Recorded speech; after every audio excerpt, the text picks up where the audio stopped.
If you only want to learn one thing from this old man, listen carefully to this. I've said it my whole life, and Warren has said it his whole life, but 99% of the world's people never understand it. Price is what you pay. Value is what you receive.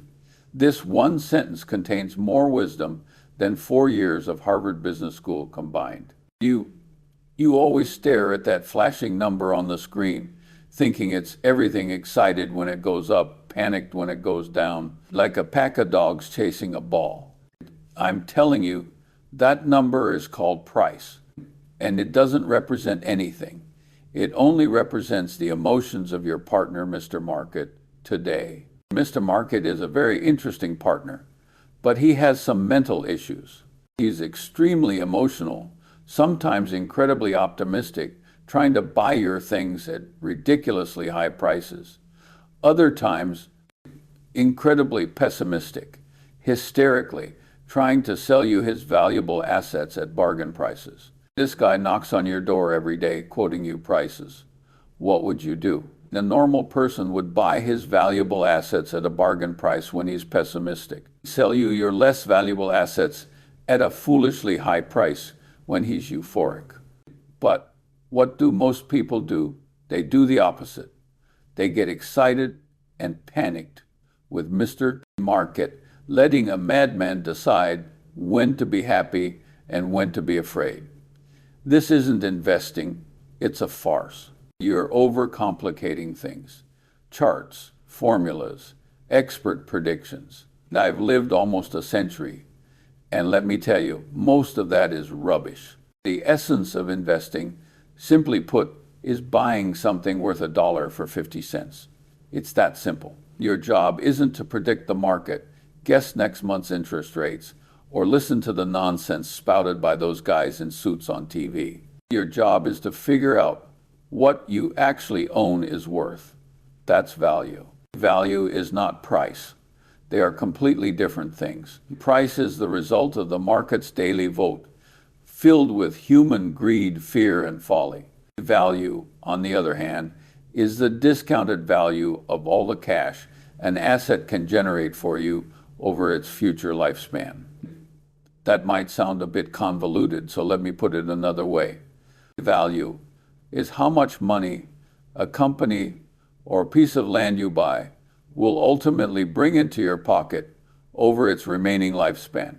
This is something related to fundamentals, the company's operations, the competitiveness of its products, and the integrity of its management. It's difficult to calculate precisely, but you can estimate a general range, and it's usually quite stable, unlike prices which fluctuate wildly. The wise investors spend their lives exploiting the difference between these two values. Again, it's about exploiting, not being exploited. When the price is significantly lower than your estimated value, that's an opportunity. Like a store sale, if a nice piece of clothing that originally cost 100 yuan is now only 30 yuan, you should buy it, not worry with everyone else about whether the store is about to go out of business. Conversely, when prices are inflated to far exceed their intrinsic value, that's risky. Only fools rush in at that time. You should sell what you have to these excited fools. Many people ask me how to develop the ability to independently assess value. My answer is boring. Read. Read a lot. You shouldn't just read financial statements. You should read history, psychology, biographies, and science. You need to understand how human nature works, how past bubbles form and burst, and how great companies build their moats. You can't rely solely on a hammer in your mind. If you only have a hammer, every problem will seem like a nail. You must build a framework of multidisciplinary thinking, using the wisdom of different disciplines to examine the same problem.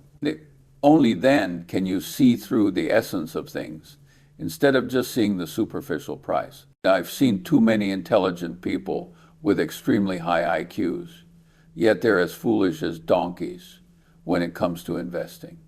Why? Because they're controlled by psychological biases inherent in human nature. They have a herd tendency. feeling uncomfortable if they don't buy when others are. They have loss aversion. The pain of losing $1 far outweighs the pleasure of gaining $1, so they rush to sell when prices fall. They have overconfidence, believing they can predict the market's next move. What I've spent my whole life doing is avoiding becoming smarter and instead striving to avoid being foolish. By making fewer common foolish mistakes than others, you can gain a significant advantage. Contrarian thinking is a powerful tool. If you want to succeed, study all the failed cases. If you want to know how to make good investment decisions, make a list of all the behaviors that could lead to investment disaster, and then strictly avoid them. For example, don't touch what you don't understand. Don't use leverage. Don't believe rumors. Don't trade frequently. Once you avoid these foolish things, the rest of the path naturally leads to rationality. I like to use a simple analogy. Investing is like playing baseball, but the rules are a little different. In this game, you don't need to swing at every pitch. You can stand there and watch one bad pitch after another fly by those overpriced, incomprehensible, or too risky companies. You can wait until that one good pitch you're 100% sure about gets into your batter's box, and then you swing with all your might. In the game of investing, patience is everything. Those who are always in a rush to swing end up either striking out or hitting weak, ineffective ground balls. Those who truly make big money are the most patient, betting heavily only on the sweetest pitch. People always want a formula, a system that can automatically make money. They don't understand that the key to investing isn't math, but temperament. You must be able to feel fear when others are greedy, and to become greedy when others are fearful. You must be able to sit quietly with cash in hand for a long time when there are no good opportunities, enduring the anxiety of missing out.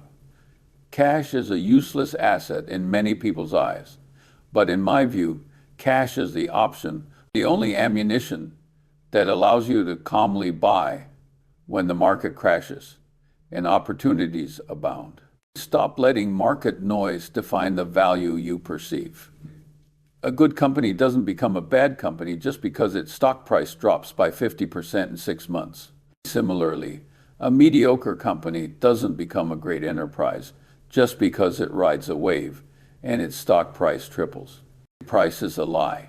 Value is the truth. Your job is to be a seeker of facts, not a follower of prices. You must be like a detective, digging into the truth of a company, understanding its business, and assessing its future. This process is arduous and lonely, but it's the only true path to long-term wealth. So, engrave this phrase in your mind. Every morning, repeat it to yourself. Price is what I pay, value is what I receive. The money you pay is certain, but the value of what you receive is for you to judge. Don't make the most expensive mistake. Paying $1 for only 50 cents of value and thinking you've gotten a bargain. Your goal is always the other way around. This is the whole secret of investing, the culmination of my life's wisdom. Now, you can think about it yourself.